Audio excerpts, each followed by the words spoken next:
I remember it so clearly. There wasn't some dramatic breakdown, no big, life-altering moment, just exhaustion, quiet and heavy, like a weight I couldn't shake off. I was standing in the middle of my apartment looking at the mess. The sink was overflowing with dishes, ones I'd been avoiding for days. Laundry spilling out of the basket in the corner. A stack of unopened mail on the counter, daring me to even glance at it. And it hit me. I wasn't just tired. I was empty. This wasn't the kind of tired a nap could fix. No. This was the kind of tired that burrows deep into your chest. The kind that wraps itself around your ribs and whispers, "What's the point?" I stood there, staring at the chaos, and I asked myself, how did I get here? And for once, I didn't dodge the question. I didn't make an excuse. I let the answer come. I got here because I stopped choosing myself. For so long, I thought that giving everything I had to everyone else made me good. I thought saying yes when I wanted to say no made me worthy. I thought being the person everyone else could count on would somehow make up for the fact that I couldn't count on myself. But as I stood there, surrounded by the proof of how much I'd been neglecting myself, it became so clear. No one else was going to choose me.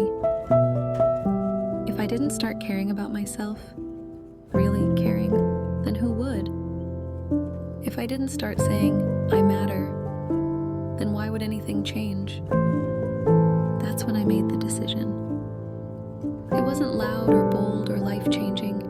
It wasn't one of those moments where everything suddenly clicks into place. It was small, quiet, almost hesitant. I told myself, I'm going to choose me. And let me tell you, it wasn't easy, because choosing yourself sounds simple, doesn't it? But it's not. It means looking at the ways you've let yourself down and forgiving yourself anyway. It means saying no to things you've been saying yes to for years. It means realizing that you can't keep giving, not when you have nothing left to give. So I started small. I washed one dish in the sink, just one. Not because anyone else would notice, but because it made me feel like I could breathe. I opened one envelope from that stack of mail.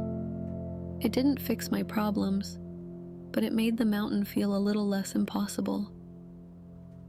And then, I did something I hadn't done in so long. I went for a walk.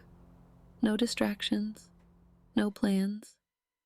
Just me, my thoughts, and the sound of my own footsteps. And for the first time in forever, I stopped running from myself. I started asking questions I'd been avoiding for years. What do I need? What would make me happy? What would choosing myself look like, even just for today? And slowly, I started listening. Some days, choosing myself meant saying no to plans I didn't have the energy for.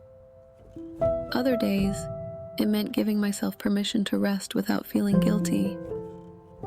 And sometimes, it just meant being kinder to myself. It wasn't perfect, far from it. There were days I still felt selfish, days I worried I was letting people down. But then I'd think about that version of me, standing in that messy apartment, so tired, so drained, so lost.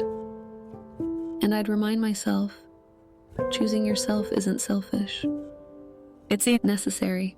It's saying, I deserve to feel whole too. It's recognizing that your needs, your dreams, your well-being, they matter just as much as anyone else's. That day, the day I decided to choose myself, wasn't the end of my struggles, but it was the beginning of something better. Because I stopped waiting. I stopped waiting for someone else to tell me it was okay to take care of myself. I stopped waiting for permission to rest, to dream, to say no.